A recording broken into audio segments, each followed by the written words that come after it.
Sometimes it's just good to sit in front of the microphone and just unload what's in my head. I can talk about things like Capital Barbosa, which I will do at some point. So I'll probably do that when we do the Bivol Beterbiev preview, right? And I think that makes sense. But sometimes you just got to give a download, because the reason you guys listen to this pod is you should leave more informed than you arrived. And you should leave more informed than those who listen to other pods. And this is why this should be the destination pod. So I just wanted to share some stuff. And one of the things I wanted to really talk about is, and it's an idea that I stole from a comedian called Eddie Griffin, one of my favorite comedians. Been blackballed, but one of the most clued up people out there. If you can find him on the internet, yeah, he's funny. But he used an expression, it was this: the end is always in the beginning. And what he meant was, the things that can break something were there at the beginning. All the stuff you noticed at the end that made you feel a certain way, they were there in the beginning. You just, chose to ignore them. You chose to ignore your instincts, whatever it is. But the end is always in the beginning. And the reason this is important is, like, I look at boxing careers and think about yourself as a boxer. You've done everything, right? You've shown up, you've trained, you've made weight, you've done your tournaments, you've done this. You have one chance to get yourself in the right place to be an all-time great. There's no do-over. There's no, oh, you know what, mate, we'll start again. We'll pretend the last 2 years never happened, right? That doesn't happen. Like, once you start, you don't stop. And it's been brought to my, I can't forget, what made it real today was, there's a young lad, as close to the real deal as you can have, as an amateur. When you're one of the best juniors in the world, and you're now drifting into senior territory, but you're top of the little man tree, right? And that's a nice place to be when you're top of the little man tree. It's like being the hardest kid in your school, right? You're year 13, whatever. You're the hardest kid in your school. You're respected. You're loved. But really, outside of school, you're at the bottom of the big man tree. And so this kid's got a choice to make. And that choice is pretty simple. Do you stay in the system and accumulate another season, another year with GB? Or do you go, I'm going to go and take the gamble? Because here's what complicates the decision. GB are looking, going, if we could keep him, like, this would be like having, another superstar as part of GB and elevates us again. So they're looking enviously. Every trainer worth their salt that's plugged into the game is like, if I could get him in my system, I'm laughing. Every manager's like, yeah, if I've got him, I've got leverage. And it's the same with promoters. If I've got him, I've got the future secured. Okay? So this is what you call demand. This is one Roman Riquelme at 16. This is Messi at 17. This is Fabregas at that similar age as well. This is Gerard Piqué. This is Seedorf in 1994 sort of level. And it forced me to look back on times I've been in a position similar, but not quite, right? And it's, well, what do you do? And people don't really understand this. So I'll give you an example. Courtney Bennett is a great example. If you ask me honestly, when should Courtney have turned pro? I would say 2018. That's when he should have turned pro. After that ABA run, and when they weren't going to give him a look in, it was like, nah, just cut your losses, go and be a pro. And I think if he had done it then, he'd have arrived in the game at the right time. So he would have been ahead of Fabio Wardley. He'd have been there at the same time as JP. So you've got, someone well going along that journey with you. There are all sorts of good things that would have happened. But more importantly, it would have been so much easier to get him a televised deal, because at that point it was like, who can we sign? Fabio, he came later that year in terms of, public consciousness. And like back then, I didn't have the confidence. because I didn't know what I know now. But I always look back on that period and say, if he had turned over, if I'd been more vocal, maybe if I'd been more hands-on,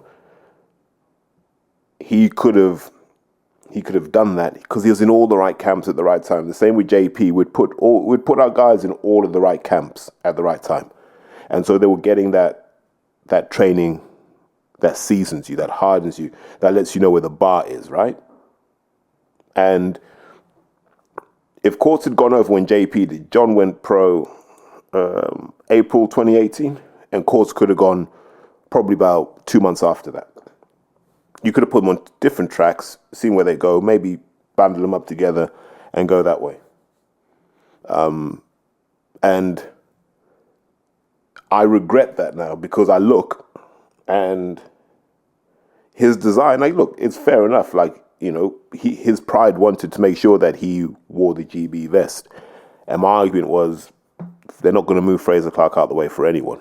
And actually, when Courts would go to GB, they wouldn't really let him spar Fraser, wouldn't let him spar anyone, which was a real shame because I think we would have found out a lot more. Like, they wouldn't really let him spar, what's his name, Joshua either. So he ended up, we'll just focus on Courtney now. So he ended up kicking his heels, getting into that GB system. And I've argued this for a long time. The GB system, if you're there too long, does more harm than good. It teaches you non-committal punching. It teaches you how to remain upright. It cuts any head movement out of your game whatsoever, right? And what it also does is it just means you're in there with people as good as you are. And you don't grow that way. So eventually all of these GB boxers get to a point where they can win something like the Tama, do okay in the Olympics, and then that's their ceiling. And you're seeing that with Pat McCormack now. There's a ceiling that Pat's got where you're like, yeah, you can stop a guy like Robbie Davis Jr., but I'm not 100% convinced that you could jump in with a Josh Taylor and have the same effect. But you should, because you're not that much younger than him. And that's the worry. So I always feel with Courts that run to GB and the time he had with GB, and look, he medaled with GB, I think 2 or 3 times, which is commendable, right? You can wear that vest with pride, you can show your kids the medals, and you show you're a good amateur. But if we'd had the years from 2018 till like 2022 of just being in there with the Joshuas and the Dillians, you know, being in those camps, being in those training environments, working at that level, where would he be now? Now, John's slightly different because John's older than Courtney, but we should have probably flipped John over in 2017 because he would have ridden, because John was just in camp constantly with David Haye. So he would have ridden that Haye Bellew 1, Haye Bellew 2 wave if we'd done it properly. And as I keep telling people, we'd signed the paperwork to move those discussions on. And then something happened. I don't know what happened with Richard Schaefer, where they decided to focus on, you know, guys like Michael Venom Page and Kesh Ashfaq, who hadn't really justified that. And so that door's kind of closed, and we meandered for a bit. And I think on reflection, as soon as that door had closed, we should have just been more aggressive and gone in another direction. And that's probably my regret, because I think that extra year would have helped John as well. Because like I said, the waters were clear then, and he could have just flown straight through. But these are things that you live and you learn. But a lot of your favorite boxers, when you wonder why kids don't fulfill their potential, it's because that first step wasn't right. Yeah. Either they turned over too early, they turned over too late, they had the wrong people advising that, and this all happens right at the beginning. Now, what's turning over too early? Turning over too early is being exposed to tough, savage men before you're ready. Most people use the great example of Georgie Collins. I think it was Kirkland Lang he boxed, and he got wiped out, and it looked like a man versus a boy in there. We've seen it with Frankie Gavin being ragdolled before. We also saw it with Johnny Fisher, where Dave Allen essentially just took him for a walk. Do you know what I mean? Took him behind the woodsheds and did what he did to him. And that's turning over too early. You turn over before you're ready to operate at a level people expect you to be at. So you can do it technically, and you can probably do it in the gym, and all your stats will stack up, but you haven't been hardened up. And that hardening up is so, so important. And a lot of times I see kids get signed and their teams don't know how to harden their guy up. And then there's the second bit about turning over too early. Because you're under so much pressure, you stick to what you know even more. So you stick to that amateur style where you kind of pick at your shots. So it's kind of pity-patter, which we saw with Ben Woodsy against Liam Cameron. Like, Ben wasn't putting his hips into his shots because he had a style that worked and he had used it for so long that that's what he trusted under pressure. But sometimes you've got to go through that education, and I call it the transition phase, the bridge between amateur and pro, where you learn, how do I deliver more with less? So can I turn that punch an extra 15 degrees to get the real whip on it? And then have I got the presence of mind to know that I've got to punch from every position to maximize my opportunity here? If you look at the Keyshawn Davis fight against Denis Berinchyk, the way he stopped him was just by knowing, as soon as he felt Berincyk's right hand over his left shoulder, he knew the ribs were exposed and he just attacked them. And that's not trained, that's instinct. That's instinct. That's being in the trenches and executing that under pressure. And you have to have that in your locker before you turn pro. And so what that means, and I've learned this the hard way, you need to put your guys in pro gyms as early as you can, because they need to know what that feels like. So it's not a damage to them psychologically. Number two, they need to learn the tricks of the trade. It's all this sort of stuff. And I see when you're watching TV and you're like, why is Frazer Clarke, being beaten up by a kid who came up the white collar scene? The answer is very simple. Frazer Clarke has spent the last 9 years of his life in the ring with people he's better than. Fabio Wardley spent the last 9 years of his life in the ring with people better than him and learning how to close that gap, which is why he was able to do what he did to Frazer Clarke. Like, there's nothing Frazer can do now to elevate his game because he's older now. The neurons are kind of matured, and it will take a lot to put himself in an environment that's uncomfortable. Like, where do you go now? That's not already full. And so people don't understand that aspect of it. The preparation, the bridge. And this is why picking a trainer is really, really important. And most people get the choice of trainer wrong. And there are a number of reasons. So if you're someone who's injury prone, you don't really want to be training with a plyometrics guy. So you don't want to be training with someone like an Adam Booth, who will have you doing that sort of stuff, because Adam Booth is about being twitchy, fast, explosive. You don't want that. You want someone that's going to train for your physiology. So if you know my body needs management to get me through fights, you go and find someone who's a bit more receptive to that, a bit more progressive, and someone like a Joe G would be ideal for that. And on a side note, hope Joe G, stays strong and gets well. But you need that. So when I hear people online and et cetera, talking about leave this trainer to go to this trainer, what they don't understand is that bit, right? They don't understand the physical fit that you need with a trainer and the psychological fit. Let's look at someone like Craig Richards, right? Craig's with Peter Sims, and then, that becomes non-viable. He goes over to Shane, right? And in most people's minds, Shane's one of the 3 best trainers in this country. It wasn't right for Craig. Craig can tell his own story, but as an outsider looking in, the McGuigan training philosophy and the Sims training philosophy are very, very different. Very, very different. There's a lower intensity in Shane's gym. There's a lot more cerebral, et cetera, et cetera. Tony Sims' gym is very old school. And Spider's body's built on that old school training. So when he's not feeling that training response, when he's with Shane, he's like, yeah, this doesn't feel right.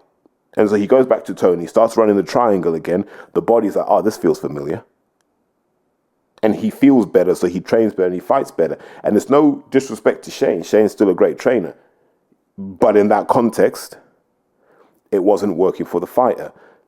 It was the same with Daniel Dubois. It wasn't working for Daniel, but it was working for Caroline.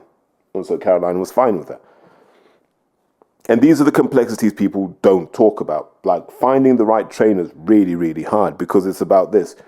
Are you compatible in terms of how they want you to train? So like Spider, for example, pretty bulletproof, doesn't tend to get injured. You can flog Spider. And he's got that mindset of he wants that. So that's how he responds to training. So he needs a trainer that's going to do that to him. JP is the same. Like JP would rather overtrain than undertrain. And so you had to manage that. So with me and John, I could never tell John to take a rest day. But I'd pick something that was lower intensity. I go, look, just do this on Wednesday. And then that kept him active without him risking injury. And it's those sorts of things. It's if you've got hand problems, are you in the gym where you have to beat the crap out of the bag round after round after round? Because people don't like that, especially if you've got bad hands, right? You want a trainer that can nurse you through it. That's like, I know it's going to take him 2 weeks to recover from a really intense bag session or sparring session. Let's manage that. So let's use those when we need them. And outside of that, let's bring the intensity down and focus on what's going to drive value. And so all of these things are things that a fighter has to consider before they sign anything. Now imagine how hard that is for a young fighter, you're 18, 19, 20, to think this stuff through. And we haven't even talked about, can you sell tickets? Because that's another thing. People kind of turn pro and then worry about how they're going to sell tickets, when you should really be thinking about selling tickets before you turn pro. And this is what I mean about the end is always in the beginning. If you spend the last year and a half of your amateur career working out, who are the 50 people who are guaranteed to buy tickets for my first 6 fights? There'll be parents, cousins, aunts, friends, coaches, You can get to 50. Like if you've boxed long enough, you can get to 50 for the first 6 fights. And then you start going, okay, how can I turn that 50 into 100? And then that's your work. And once you turn that to 100, how do I turn that into 150, 200, 250? Because once you're on like 250 for your first 6 fights, even if that halves afterwards, you're still viable. And by that point, if you're any good, you're on TV. But when people are trying to sign you, here's what they'll tell you. Mate, don't worry about tickets. We'll get you loads of sponsors. I'll take care of it. By the way, nothing will be on your table, but yeah, we'll get you loads of sponsors. Doesn't happen. Most people who get asked for sponsorship are like, well, what am I getting from it? You're going to get some tickets. I could just buy those myself. I mean, look, you're going to fight 5 times this year. I can go and buy those tickets for 500 quid. But I'll be paying you $1,000 a month. For what exactly? And this is what people don't understand, right? The sponsorship game's a lot harder than people tell you, because when you're around boxing people, remember, you're around a lot of people, but not a lot of GCSEs and not a lot of common sense. So they think getting sponsors is easier than it is. It's not. Like, you have to know why you're doing it. Normally, the best way to get a sponsor, in my opinion, is to work for somebody, earn their respect, and say, look, I'm thinking of turning pro as a boxer. Can you help me? And they will help you. And because you've already done the job, you know in your downtime, you can come in, muck in with them, and help them. Yeah? So I'll give you an example. A friend of mine's a rugby player. Wants to play for England, all that sort of stuff, and wanted help in getting a sponsor.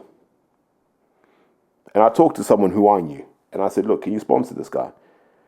And like, what's in it for me? And I said, you can get 1 day of me a month. In fact, 2 days. As long as you don't need me in person, you get 2 days of me a month. Right? And it works always because the kid's got a bit of dough to help him with his supplements and strength and conditioning and stuff. This guy's got me, for however much they need me. And then I've got them because they're a big enough company that I can sniff out opportunities to then go and do more meaningful work. And these are the kind of relationships people don't think about when talking sponsorship, but these are really, really important. Because I promise you, getting to that British title level is hard work. People forget. Look at Dan Aziz. You know, Dan started off, where was Dan? Brentwood Center? Yeah, remember that. Brentwood Center and MTK shows. And Dan knows this, so I'm not saying anything that's not, out there. Dan was meant to be an opponent for other people. Dan was meant to be an opponent for guys like Stephen Ward. But Dan kept winning. And every time Dan won, make a fight Charlie Duffield. Be good for Charlie to get that Dan Aziz name on his record. Dan beats him. Next project, get Andre Sterling in there, get the belt off him. Dan beats him. Next project, get Hosea Burton in. Easy British title for Hosea. He's way more experienced than Dan. Dan wipes him out. That's how Dan became televised. Like, that's one of the hardest routes. Like, when Dan signed on day one, he'll tell you this. He was like, I'd be happy if I won the Southern area if I won in English. The fact that Dan's won every belt apart from a world title is a miracle. And he probably pinches himself every day. But Dan had to dirt track it because nothing was offered up front. People didn't really want to mess with Dan up front. He won't sell tickets. He's not young. Didn't really have that great an amateur career. Everyone found reasons not to sign Dan. And I'd always say, the thing about Dan Aziz is he's physically strong, rarely gets injured, chin's okay, but his power doesn't drop off. So the longer the fights go, the more it favors Dan Aziz. And I always get laughed at until Dan proved them wrong. And so he's had to dirt track it. If you look at Denzel as an example, Denzel got in the right setup, right? So Denzel, managed by Martin Bowers, who's pretty close to Frank. Frank will trust Martin's judgment. They've looked after Denzel. I'm still disappointed that they haven't built Denzel to the way they've built Hamza Shiraz. But that tells me that there's some nagging doubts in people's minds, although, I don't know why they would exist in the minds when it comes to Denzel, but not when it comes to Hamza Shiraz. So, and I've said all of this just to let you know that the end is always in the beginning. If you start strong, it's very, very hard to shift you off your course. Same with Chisora. Chisora started strong. He's had his ups and his downs, but because he started strong, he's always been able to be a factor. Billy Joe Saunders started off strong. Billy Joe can come back now. There'll be a TV deal waiting for him. Chris Eubank Jr. started strong. Getting that right up front is so important. So when you guys look at a fighter's career and say he wasn't any good, no, he was. But those errors up front put him in the wrong lane. And he just couldn't switch over. It's too hard. Not many people do what Dan did and just keep upsetting the odds. We're now seeing it with Liam Cameron. So Liam's a perfect example. We're going to go through Liam now as a case study. So most of you are familiar with kind of Liam's second act, right? But you got to look at Liam's first act. Liam Cameron wins the ABAs in 2009. I think his run was Tommy Langford, Scotty Cardle, and Dudley O'Shaughnessy. That's like winning the Champions League by beating Arsenal, Bayern Munich, and Juventus. Yeah? Quarter semi-final. If you win beating those sorts of teams, that's a respectable win. That's not a lucky win. You're not beating Porto or Monaco to do that. And it's worth remembering, he did this easily. Right? Liam did this easily in his first year as a senior. Yeah? In his first year as a senior. Unheard of.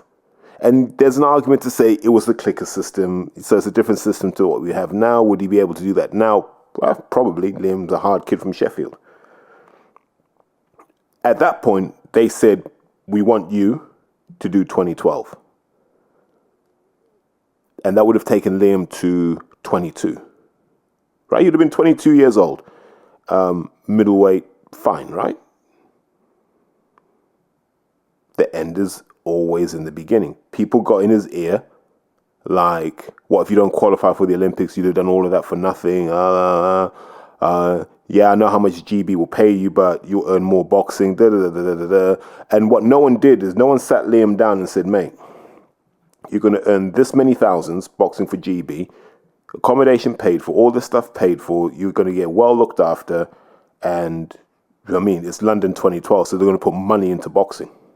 No one told him that because it wasn't in their interests for him to carry on. So he was told, look, here's what we can do for you, right? Because the deal's this. If I can bring Liam Cameron to the table, will you give me more money? That's how managers and promoters think. And so Liam turns over way before he needed to.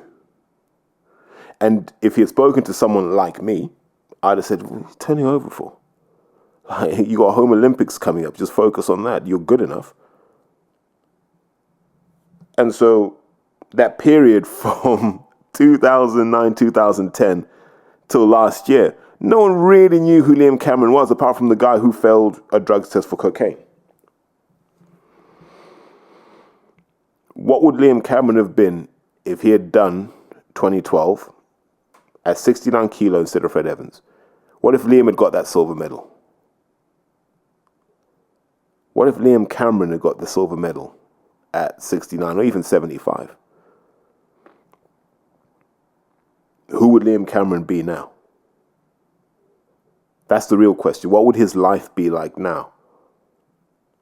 Because he could have ridden off that kind of latter-day Ingle wave of like Kell Brook, Kid Galahad, etc. He could have ridden off that.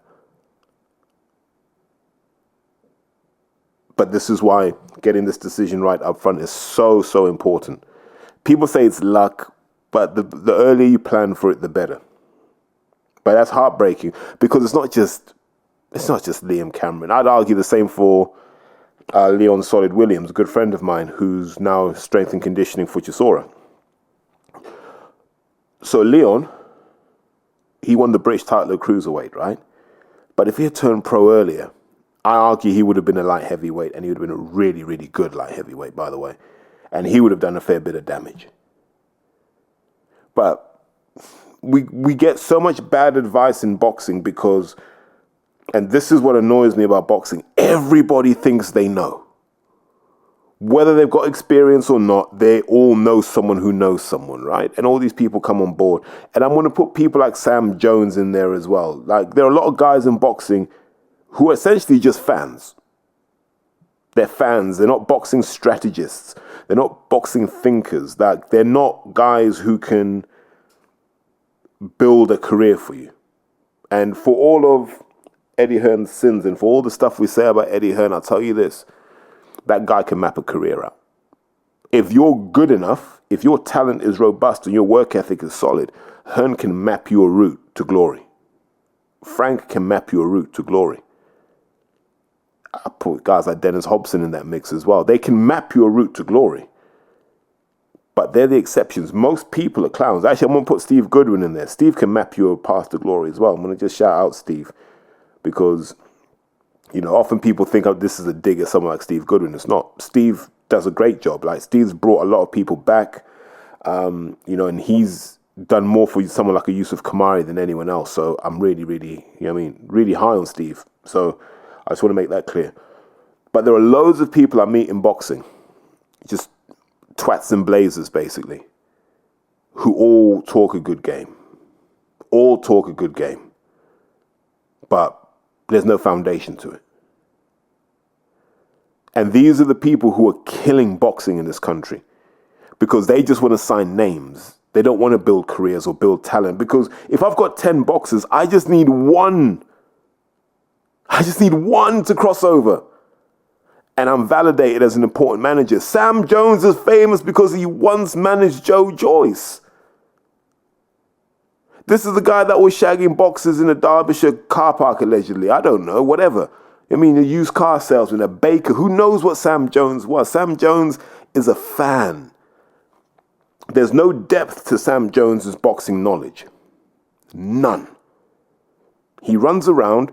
He hoovers up anyone he thinks has got a bit of buzz to them. He goes online, no, yeah, I'll manage you. He doesn't understand a damn thing. Like, why is Cameron Vong still terrible? Like, if Sam's this great manager, why hasn't someone sat down with Cameron Vong and said, listen, mate, like we need to get you a bit more professional in your approach, not training wise, but just what you do in the ring. Why isn't that happening? Or maybe it is and Vong doesn't want to do it. But I find that hard to believe. Because if he's that uncoachable, why did you sign him? So you've got Sam Jones and you've got those other guys. What's his name? Is it the Watson kid? Now, I've got nothing against him, but he's lightweight. And I go through all of these people. I don't care if you're a timekeeper, a whip or whatever. Like, if you have no experience of building fighters, if you haven't made mistakes with boxers, and I have, that's why I'm doing this, because I've not been the hands-on guy I should have been, where I should have said, no, I know these kids better than anyone else. This is what they need. And I regret that. I really, really regret that. But as I tell people, it's on the boxer to go, I need to speak to the wisest people I can before I make this decision. I can't get blinded by free tickets to Matchroom shows or Queensbury shows. I can't get blinded by being around Tyson Fury, because when Tyson Fury is long gone and my career is down the toilet, no one's helping me. That's the thing. You know, let's think of live examples. Does Dan Aziz fight the Croatian guy? If he asks me, I say, no, don't take the fight. If they'd offered me the Louis Edmondson fight, I'd have said, nah, not Louis. I would have said that. I said, Louis is just going to come and nick a result. Like, that's not what I need at this stage of my career. But someone decided these were good fights for Dan. Do you know what I mean? Who's protecting the fighters? That's squarely on their shoulders. If I was a young fighter now, my first question would be, who's going to make me a better boxer? My second question would be, who's best placed to guide my career? Yeah. And then my third question would be, who the hell's going to protect me? If this all goes wrong, who's going to protect me? Who's going to watch over me to make sure I'm not being used as a piece of meat? These things don't get considered enough. And people think, oh, this is really dry, I can't relate to this. You can, because you're all boxing fans, right? And so there are loads of careers you look at and go, that could have been so much better. You know, for every George Groves type career, and like if you look at what George did, George became a world champion eventually and made a lot of money, right? And was able to retire pretty much on his own terms. James DeGale made enough money to be all right. Yeah, can float around now. Doesn't have to do the media stuff. Doesn't have to be part of the flock of sheep. Do you know what I mean? He won't be having his hand held at any time soon. And he did okay. Billy Joe Saunders did okay. But we don't look at guys like Frankie Gavin, who didn't do okay. Look at like some of the OGs like Crawford Ashley, who deserve more out of the game.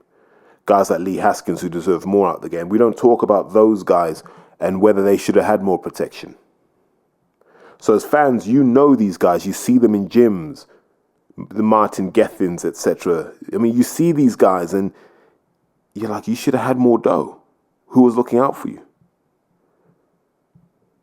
How many times have boxers been on shows and told you, yo, I got Judased by people they thought they could trust? So what I'm saying to you is, when you're looking at a boxer and you're calling someone a flop, like you're calling someone like Nick Webb a flop, and I'm like, I don't think Nick Webb is a flop. I think Nick Webb was unlucky that he could have been somebody in a different setup. Maybe he didn't want to, I don't know. But Nick Webb had the raw talent to do a lot of damage.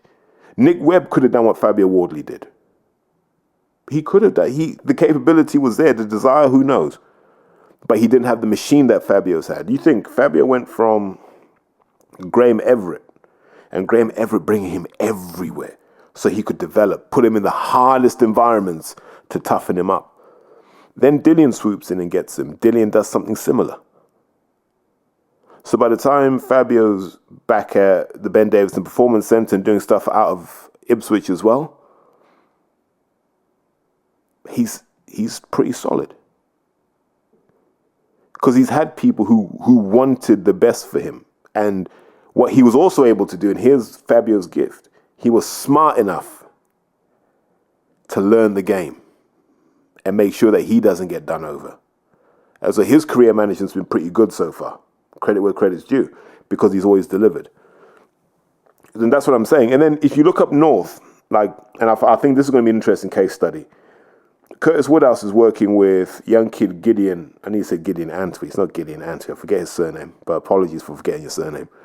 And he's working with the guy Adrian King. And now, this is why this is interesting. Curtis's view is no amateur experience needed. I can teach him everything I need to teach in the gym. My view is you're asking a lot of yourself, right? You're basically insourcing a lot of stuff that should be outsourced. And if he can pull this off, get these guys beyond British level, make sure they have money in their bank account and that they're financially stable throughout their career and they can retire and have options, we will have to hail Curtis Woodhouse as a boxing genius. And I hope that's what he's trying to do. Because if he can do that, we need someone to prove that it is possible. But the reason I'm saying all of this, like I said, is you need to understand this game. If you're someone that's around boxers, always ask them those 3 questions. Who's making you a better boxer? Who's guiding your career? Who's looking out for you? If they don't give you credible answers, you already know how that story is going to end. If you're a boxer and you can't answer those questions, get hold of me. Please, for the love of God, get hold of me. If there's someone else you trust, get hold of them. But if you can't answer those 3 questions before you turn over, don't turn over. Because you will literally be, what's the best way of describing it? You'll be like a baby buffalo walking through the Serengeti on your own, right by the watering hole as well. And everyone's going to be looking like, oh, we don't have to go vegan tonight. Oh, the carnivore diet's back on, people. Stop eating the grass. Yeah, look at this.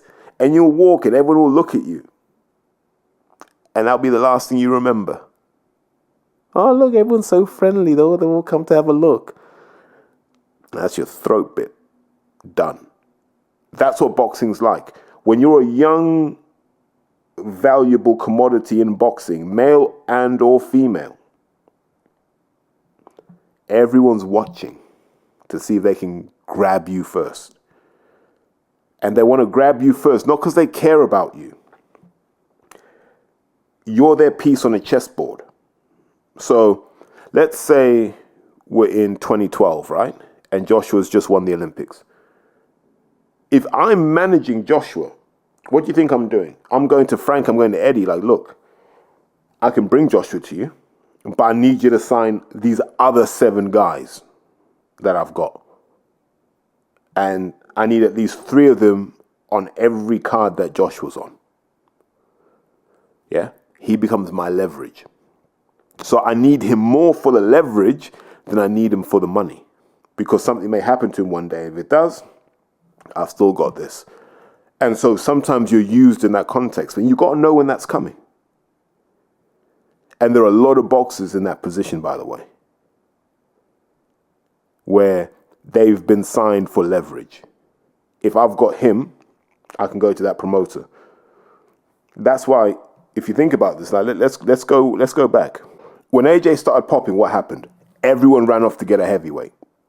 Yeah, you got a heavyweight. He won a couple of Haringays, did all right in the ABAs, and you went straight to Eddie and said, look, can you sign him? Frank, can you sign him? Mick, can you sign him? And then when Eddie went all in on women's boxing, what did everybody do? Yeah, I've got this young woman here, I've got this young woman here. I want to make her IBO champ. I'm going to do this, I'm going to do that. And there were women with 5 fights being world champions. Why? Because they bought leverage. So look, I can put her on your show, but can you help me out by putting these 2 on the show as well? They need to get out. Yeah, all right. It's horse trading. And if you're a golden prospect, you should never be a horse. So you've got to understand these games. And that's really why I wanted to do this, because just a bit of a brain dump. I need to go and watch Man United, get smoked by Tottenham, unfortunately. So this is kind of my therapy before that. But I just wanted people to understand this, because it doesn't get talked about a lot. And I live with a lot of regrets. There are a lot of things I've missed out on because I didn't have that experience that I have now to be more assertive and to really start asking those hard questions. And it's probably impacted people's careers when I didn't want it to. And I feel a lot of us have that in us. And so I want fans to understand that sometimes, that when you're hearing people talk like a Dave Allen, you have to understand that what Dave was promised up front was probably a pack of lies. And so he can't understand how he's in the position he's in now, because it's not what was promised. And there are loads of guys like that, where things were promised and it's like, well, it just didn't work out. But the thing is, no one cares, because we're moving on. There's a new kid we're going to put in there. So it's just have some empathy, man, because this is a really, really hard sport. And if you don't get that period before you turn over, before your professional debut, if you don't get that right, it's a wrap, man. It really is. It's a wrap. So I just wanted to share that, because it's just had a lot of thoughts spinning in my head today about this and why we don't talk about this enough. We don't hold people to account enough. We don't hold guys like Sam Jones accountable enough for the decisions that they get wrong and the impact it has on people's lives and careers, because they always dangle the next shiny new thing in front of us. But it's on us as boxing fans to ask these tough questions. But I just wanted to do that one today. If you've listened this far, thank you very much. Actually, really crazy. Like I was totaling up, the reach of this pod now. I think episodes are averaging somewhere between 5,000 and 6,000 plays across all the different platforms. Every episode is. I'm like, how did we get here? I was happy before with 2.5, 3K, but it's grown. And I can only give thanks for that, and thanks for your support and everyone that's been involved. But I wish people understood the game a bit more. There's some grimy stuff that happens. And I may do more of these. If people start asking more questions about the inside of the game, I might do a few more of these. But you need to know this stuff and just know that the guys going into the ring are doing the best they can and being held back by the people who aren't doing the best they can.